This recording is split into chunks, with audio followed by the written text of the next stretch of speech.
ಮೈಸೂರು ಜಿಲ್ಲಾ ಪಂಚಾಯತ್ ಆವರಣದಲ್ಲಿ ಮೈಸೂರು ಗ್ರಾಮಾಂತರ, ಮೈಸೂರು ಸಿಟಿ, ಮೈಸೂರಿನ ಗ್ರಾಮ ಪಂಚಾಯತ್ ಸದಸ್ಯರ ಮಹಾ ಒಕ್ಕೂಟದಿಂದ ನಾವು ಇವತ್ತು ಒಂದು ಕರೆಯನ್ನು ಕೊಟ್ಟಿದ್ವಿ. ಉದ್ದೇಶ, ನಮ್ಮ ಗ್ರಾಮ ಪಂಚಾಯಿತಿ ಸದಸ್ಯರ ಅವಧಿ ಮುಕ್ತಾಯಗೊಳ್ತಾ ಇದೆ. ಈ ಹಿನ್ನೆಲೆಯಲ್ಲಿ ಸರ್ಕಾರ ಆಡಳಿತ ಅಧಿಕಾರಿಗಳನ್ನು ನೇಮಕ ಮಾಡಲಿಕ್ಕೆ ಹೊರಟಿದೆ. ನಾವು ಕೇಳುವಂಥದ್ದು, ಆಡಳಿತಾಧಿಕಾರಿಗಳು ಏನು ನೇಮಕ ಮಾಡಿಕೊಟ್ಟಿದ್ರೆ ಅದನ್ನು ರದ್ದುಪಡಿಸಬೇಕು, ಈಗಿರುವಂಥ ಗ್ರಾಮ ಪಂಚಾಯಿತಿ ಸದಸ್ಯರನ್ನು ಮುಂದುವರಿಸಬೇಕು ಅಂಥೇಳಿ ಇವತ್ತು ನಾವು ಹಕ್ಕು ಒತ್ತಾಯ ಮಾಡಲಿಕ್ಕೆ ನಾವು ಇಲ್ಲಿ ಸಭಾಂಗಣದಲ್ಲಿ ಸೇರಿದ್ದೇವೆ. ಈ ಒಂದು ನಮ್ಮ ಗ್ರಾಮ ಪಂಚಾಯಿತಿ ಮಹಾ ಒಕ್ಕೂಟದಿಂದ ನಾವು ಒಂದು ಇಲ್ಲಿ ಬೇಡಿಕೆಯನ್ನು ಈಡೇರಲಿಕ್ಕೆ ಒಂದು ಸಭೆಯನ್ನು ಸೇರಿದ್ದೇವೆ. ಈ ಒಂದು ಉದ್ದೇಶ ಏನು ಅಂದರೆ, ಈ ಸಭೆಯ ಉದ್ದೇಶ ಏನಂದರೆ, ಗ್ರಾಮ ಪಂಚಾಯಿತಿ ಇದರಲ್ಲಿ ಆಡಳಿತ ಅಧಿಕಾರಿನ ಆಗಲೇ ನೇಮಕ ಮಾಡಿ ಆಗಲೇ ನಮಗೆ ಸುತ್ತೋಲೆ ಹೊರಡಿಸಿ ಗ್ರೂಪ್ಗಳಿಗೆ, ಪಂಚಾಯಿತಿ ಗ್ರೂಪ್ಗೆ ಅಲ್ಲಲ್ಲೇ ಹಾಕಿದ್ದಾರೆ. ಈಗ ನೀವು ಸ್ಥಳೀಯ ಆಡಳಿತನ ಈ ಥರ ಆಡಳಿತ ಮಾಡದೆ ನೀವು ತಾಲೂಕ್ ಪಂಚಾಯಿತಿ ಮತ್ತು ಜಿಲ್ಲಾ ಪಂಚಾಯಿತಿ ಹಾಗೆ ಸ್ಥಳೀಯ ಆಡಳಿತನೂ ಹೀಗೆ ಮಾಡಿದ್ರೆ ಇದು ಸರಿ ಹೋಗಲ್ಲ. ಇಲ್ಲ ನಮ್ಮನ್ನೇ ಮುಂದುವರಿಸಿ, ಇಲ್ಲ ಅಂದರೆ ಆಡಳಿತ ಅಧಿಕಾರಿನ ವಾಪಸ್ಸು ನೇಮಕನ ತಗೊಳ್ಳಿ, ಇಲ್ಲ ಅಂದರೆ ನಮಗೆ ಹಳ್ಳಿಯ ಜನರು ತಬ್ಲಿ ಆಗ್ತಾರೆ ಅಂತ ಈ ಸಂದರ್ಭದಲ್ಲಿ ಕೇಳ್ಕೊತಾ ನಮಗೆ ಅವಕಾಶ ಕೊಡಿ, ಇಲ್ಲ ಅಂದರೆ ಆಡಳಿತ ಮಾಡಿ ಅಂತ ಈ ಒಂದು ಸಂದರ್ಭದಲ್ಲಿ ಕೇಳ್ಕೊತೀವಿ. ಚುನಾವಣೆ ಮಾಡಲೇಬೇಕು ಅಂತ ಈ ಸಂದರ್ಭದಲ್ಲಿ ಕೇಳ್ಕೊತೀವಿ ಸರ್. ಎಲ್ಲ ಗ್ರಾಮ ಪಂಚಾಯತಿ ಸದಸ್ಯರು, ಅಧ್ಯಕ್ಷರಿಗೆ ಎಲ್ಲರಿಗೂ ನಮಸ್ಕಾರ. ನಾನು ಸುತ್ತೂರು ಗ್ರಾಮ ಪಂಚಾಯತಿ ಅಧ್ಯಕ್ಷರು, ವರ್ಣ ಕ್ಷೇತ್ರ, ಮತ್ತು ರಾಜ್ಯ ಸಂಘಟನಾ ಕಾರ್ಯದರ್ಶಿ ಗ್ರಾಮ ಪಂಚಾಯತಿ ಒಕ್ಕೂಟದಲ್ಲಿ. ನಾವು ಉದ್ದೇಶ ಏನಿಲ್ಲ, ಯಾರು ಸರ್ಕಾರದ ಮೇಲಾಗಲಿ ಯಾರ ಮೇಲೆ ನಾವು ಒತ್ತಡ ಮಾಡ್ತಾ ಇಲ್ಲ. 3 ಸರ್ಕಾರ ಆದರೂ ಬಂದರೂ ಕೂಡ ಇದೇ ಥರ ಮಾಡಿದ್ದಾರೆ. ಗ್ರಾಮ ಪಂಚಾಯತಿ, ತಾಲೂಕ್ ಪಂಚಾಯತಿ ಕೂಡ ಪ್ರತಿ ವರ್ಷವೂ 6 ವರ್ಷ ಆಯಿತು ಯಾವುದೇ ಅಧಿಕಾರಿಗಳನ್ನ ಆಡಳಿತ ಮಾಡಿ. ಬೇಸಿಕಲ್ಲಿ ಪ್ರತಿ ಊರುಗಳಲ್ಲೂ ಕೂಡ ಭಾಳ ಕೊರತೆ ಇದೆ. ಅಧಿಕಾರಿಗಳು ಅವರವರ ಇಷ್ಟ ಬಂದಾಗ ಆಡಳಿತ ಮಾಡ್ತಾರೆ, ಮತ್ತು ಗ್ರಾಮ ಅಭಿವೃದ್ಧಿಗೆ ಕೂಡ ಯಾರೂ ಒತ್ತು ಕೊಡ್ತಾ ಇಲ್ಲ. 224 ಕ್ಷೇತ್ರ MLA ಕೂಡ ಯಾವುದೇ ಪಕ್ಷದ MLA ಆಗಿರಲಿ, ಗ್ರಾಮ ಪಂಚಾಯತಿನೂ ಕೂಡ ಅವರೇ ಮಾಡ್ಕೋಬೇಕು ಅನ್ನೋ ಒಂದು ಉದ್ದೇಶ ಇದೆಯೇನೋ ಗೊತ್ತಿಲ್ಲ. ಅವರೇ ಅಧ್ಯಕ್ಷರಾಗ್ಬಿಡ್ಲಿಬೇಕಾರೆ ಸ್ಥಳೀಕರಿಗೆ ಕೆಲಸ ನಡೀತಾ ಇಲ್ಲ. ಗ್ರಾಮ ಪಂಚಾಯತಿನಲ್ಲಿ ವ್ಯಾಪ್ತಿನಲ್ಲಿ ಊರುಗಳಲ್ಲೂ ಕೂಡ ಕೆಲಸ ನಡೀತಾ ಇಲ್ಲ. ಯಾವ ತಾಲೂಕಲ್ಲಾಗಲಿ ಯಾವ ಜಿಲ್ಲೆದಲ್ಲಲ್ಲಿ ಆಡಳಿತ ಇಲ್ಲ, ಒಂದು ಮೀಟಿಂಗ್ ಮಾಡೋಂಗಿಲ್ಲ. MLAಗಳು ಅವರು ಬೆಂಗಳೂರು ಕೂತ್ಕೊಂಡು ಯಾವುದೋ ಒಂದು ದಿನ ಬಂದು ಮೀಟಿಂಗ್ ಮಾಡಿಬಿಡ್ತಾರೆ. ಅಧಿಕಾರಿಗಳು ಯಾರು ಕೇಳ್ತಾ ಇಲ್ಲ, ಮತ್ತು ಅಭಿವೃದ್ಧಿ ನಡೀತಾ ಇಲ್ಲ, ಹಳ್ಳಿಗಳಿಗೆ ಡೆವಲಪ್ಮೆಂಟ್ ಆಯ್ತಾ ಇಲ್ಲ. ಹಳ್ಳಿಗಳಲ್ಲಿ ಪ್ರತಿ ತಾಲೂಕು ಮಟ್ಟದಲ್ಲೂ ಕೂಡ ಗ್ರಾಮ ಪಂಚಾಯತಿ ಮಟ್ಟದಲ್ಲಿ ಯಾರು ಅಧಿಕಾರಿಗಳು ಮಾತು ಕೇಳ್ತಾ ಇಲ್ಲ.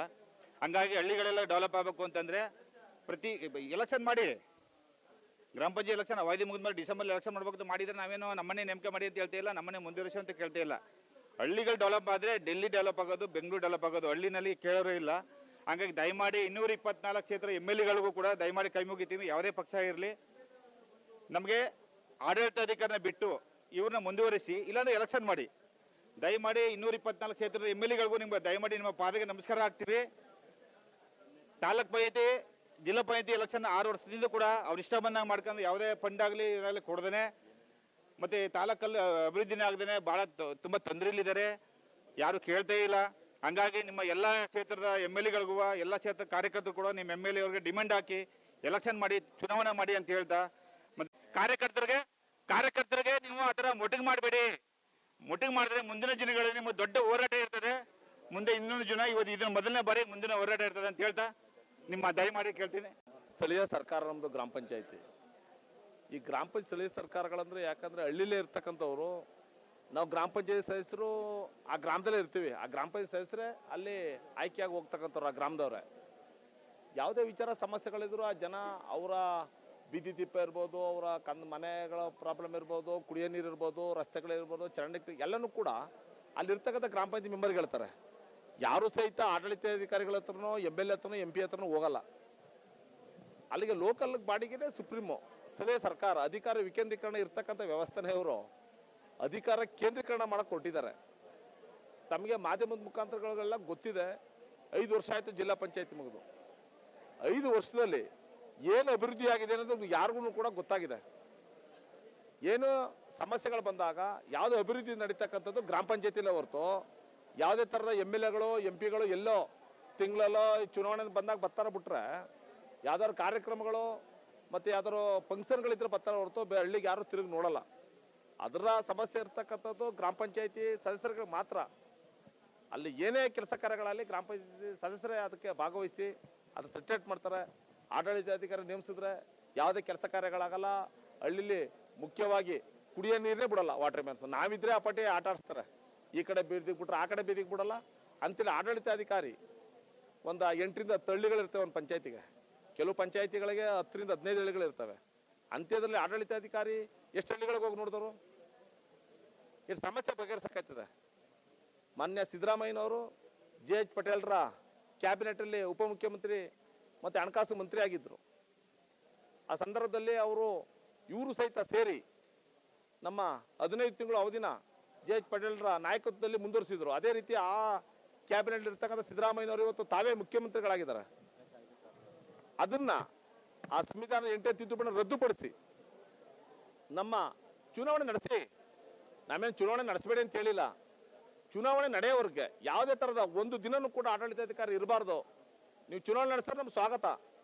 ನಾವು ಯಾವುದೇ ಸಿಂಬಲ್ ಮೇಲೆ ಗೆಲ್ತಕ್ಕಂಥವ್ರಲ್ಲ, ನಮ್ಮ ಸ್ವತಂತ್ರವಾಗಿ ನಮ್ಮ ಸಿಂಬಲ್ ಮೇಲೆ ಗೆಲ್ತಕ್ಕಂಥವ್ರು ನಾವು. ಆಡಳಿತಾಧಿಕಾರಿಗಳ ನೇಮಕಾತಿ ಹಿಂಪಡೆಯಿರಿ. ಆಡಳಿತಾಧಿಕಾರಿ ನೇಮಕರ ಆದೇಶವನ್ನ ಹಿಂಪಡೆಯಿರಿ. ಮುಂದಿನ ಚುನಾವಣೆವರೆಗೂ ಹಾಲಿ ಗ್ರಾಮ ಪಂಚಾಯತ್ ಸದಸ್ಯರ ಆಡಳಿತ ಮಂಡಳಿಯನ್ನೇ ಮುಂದುವರೆಸಿ.